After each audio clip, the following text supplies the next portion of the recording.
Hello, everyone. Meteorologist Tim Williams along with Marty Bass here, giving you an update on WJZ.com. What we're looking at are temperatures hovering right at or below freezing in many parts of the area, and that's dictating that this frozen precipitation, this wintry mix, is lingering pretty much throughout the morning. And we would not be surprised to see the winter weather advisories extended because there's really not much change in the conditions. We're at 30 degrees in Bel Air, Westminster, Hagerstown as well, 32 both in Cumberland and in Oakland, 32 in Frederick, and 31 in Rock Hall and in the nation's capital. It's not until you get down toward the lower eastern shore and southern Maryland that you see those temperatures getting above freezing. So they are also in the area where it's been pretty dry for most of the morning, but across the 95 corridor and out points west and up to our north, that wintry mix, some of those darker colors of pink there, some of the heavier bands of that mix coming down, and we've been seeing that coming down since about 4 o'clock or so this morning, and it's going to be with us throughout. So what we're dealing with is a winter weather advisory in effect for all those areas shaded in purple, and the winter storm warning in effect for Washington County and out to the west. And again, the winter weather advisory for a mixture of sleet,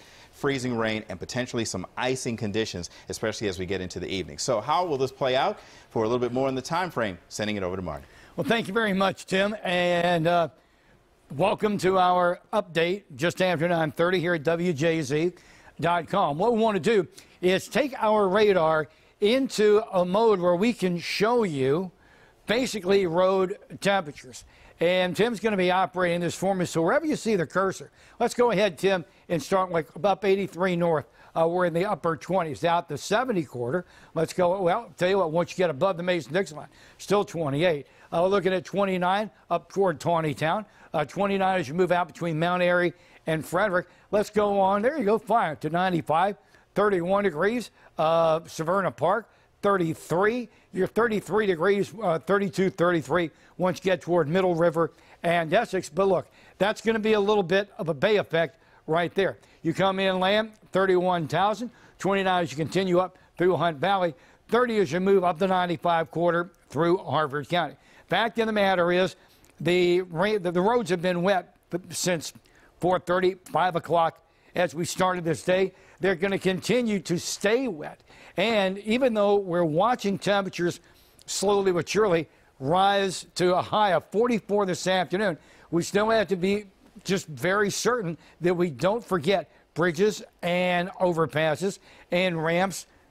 Once they freeze, they tend to stay in that state because air flows underneath them. So not only is the surface asphalt, cement, concrete, whatever, not only is that going to be below 32 degrees, but additional cooling underneath actually even prevents a warm-up once the actual air temperature does rise above freezing. And we know for a fact it's going to 44 a little bit later on. Now, I point this out for a reason. The Jones Falls Expressway from just north of Northern Parkway to President Street is a bridge and could be problematic as we move through the entire day. Sleet and freezing rain is going to continue for the next few hours. It was very interesting looking at radar. There appeared to be a null zone moving our way from the south, but in general, this whole slug of moisture is starting to move east-northeast. So now it looks like we're going to stay in the girth of this big slug of moisture, rain, mixed precip, whatever, as we move through the afternoon. Freezing rain will eventually turn to rain by mid-afternoon. Then, once the sun goes down, a refreeze is possible late this evening and definitely into the overnight. For the record, we're going for a high of 44 degrees, but we think that is hours away. We'll give you another update here next hour at WJZ.com.